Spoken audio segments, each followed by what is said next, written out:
आदरणीय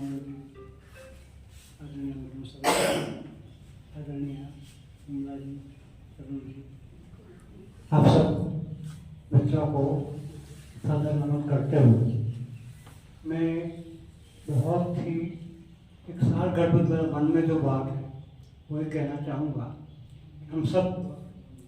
राजस्थान निवासी हैं, राजस्थानी भाषी हैं और पूरे देश में क्या अंतर्राष्ट्रीय स्तर पर मान्यता है कि जहाँ प्राथमिक शिक्षा अगर हम अपनी मातृभाषा के माध्यम से दे सकें तो निश्चित रूप से आगे जाके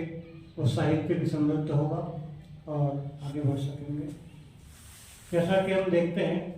हर क्षेत्र में, खास करके हमारे गांव का ही देश है और ग्रामीण क्षेत्रों में गांव में लोग केवल अपनी मातृभाषा समझते हैं, हम लोग राजस्थानी की जो बोलियाँ है उसमें समझते हैं। तो मेरा मानना है कि सबसे पहले कम से कम 5वीं 7वीं 8वीं तक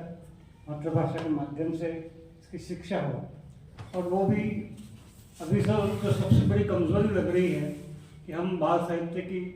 बातें कर रहे हैं।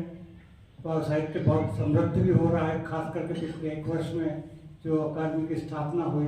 और उसमें जो प्रकाशन हुए, जो पुरस्कार दिए गए, प्रोत्साहन दिए गए, उसके लिए तो मैं सभी आयोजकों को बधाई देना चाहूँगा कि खास करके हम लोग पिछले कई सालों से सलूमगढ़ में आदरणीय विमला जी भंडारी के सानिध्य में उनके होते हुए कार्य के अनुसार निरंतर मेरे ख्याल से एकाध भी प्रोग्राम ऐसा ना होगा जिसमें मैं साक्षी ना रहा हूँ। तो हर प्रोग्राम में मुझे जाने का सौभाग्य मिला है और वहाँ भी इस बात को कहा गया है। वहाँ उन्होंने कार्यशालाएँ भी हर साल आयोजित की। कार्यशालाएँ आसपास की स्कूलों में जाकर बच्चों को तैयार किए, जहाँ मतलब बड़े बड़े विद्वान लोग उनको जाके 4-4, 5-5 दिन का शिविर लगाते थे और इसके साथ 2 दिन का जो एक राष्ट्रीय साहित्य का सम्मेलन होता था उसमें भी सारा विचार विमर्श होता था। तो उसमें ज़्यादातर मान्यता यही रही कि हम मातृभाषा को बढ़ावा देते हुए अगर साहित्य की प्रसिद्धि करेंगे तो निश्चित रूप से बाल साहित्य भी आगे बढ़ पाएगा। और आज सबसे बड़ी कमजोरी जो है मुझे जो लगता है कि वो हम बाल साहित्य, खास करके बाल साहित्य इसलिए होता है छोटे बच्चों के लिए,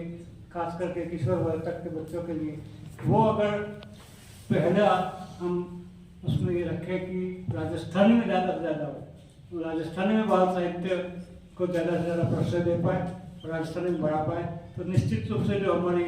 छोटी छोटी स्कूलें हैं, छोटे बच्चे जहाँ पढ़ते हैं उनको माध्यम मिलेगा। आज सबसे बड़ी कमी क्या है कि मातृभाषा में लोक साहित्य आधारित तो कुछ चीज़ें हैं पुरानी, कुछ लोग पकड़ पाए,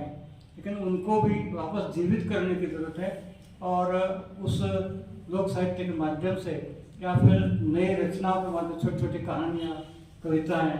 नाटक, इनके माध्यम से हम लोग ज़्यादा से ज़्यादा प्राथमिक कक्षा में राजस्थानी को बढ़ा सकते हैं और बाल साहित्य को बढ़ेंगे तो निश्चित रूप से हमारे जो बच्चे हैं बाल साहित्य जो पढ़ते हैं और जिनके लिए पढ़ाया जाता है वो आगे बढ़ पाए। मैं भी अपने जीवन में थोड़ा बहुत जो कुछ कर पाया है वो रेडियो के माध्यम से और बच्चों के लिए बाल नाटक, इसके साथ ही जो लोक साहित्य पर आधारित कुछ नाट्य रूपांतरण और इसी तरह जो प्रौढ़ साहित्य मेरे ख्याल से थोड़ा सा उसमें बदलाव लाया जाए तो बाल साहित्य के लिए अगर तैयार किया जाए तो मैंने मातृभाषा में इस तरह की किताबें NBT के माध्यम से और उनके माध्यम से कुछ तैयार भी की छपी भी हैं। तो मेरा अपना यही मानना है कि हम बाल साहित्य को ज़्यादा से ज़्यादा आगे बढ़ाएं और वैज्ञानिक आधार पर बढ़ाएं और ख़ास करके राजस्थानी को माध्यम बना के बढ़ाएं तो निश्चित रूप से हम बाल साहित्य का कल्याण करें। आभार आदरणीय पंड्या साहब, आपने बाल साहित्य के विषय में जो अपने विचार व्यक्त किए, निश्चित रूप से आपने राजस्थानी और हिंदी भाषा को दिशा देने के लिए जो निर्देश दिए, निश्चित रूप से उन पर काम होना चाहिए।